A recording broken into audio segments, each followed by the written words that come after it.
Duty جبھی انجام دیتے ہیں، اپنی ذمہ داری کو جبھی انجام دیتے ہیں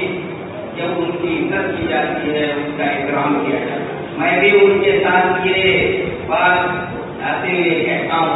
کہتا ہوں کہ علامہ ابن خلدون کے بقول یہ پڑھانا اس ٹیچری کا کام جو ہے یہ پیشہ ہے۔ ٹیچرس وہ لوگ ہیں نئی نسل تیاری کرتے ہیں، اگر یہ طے کر لیں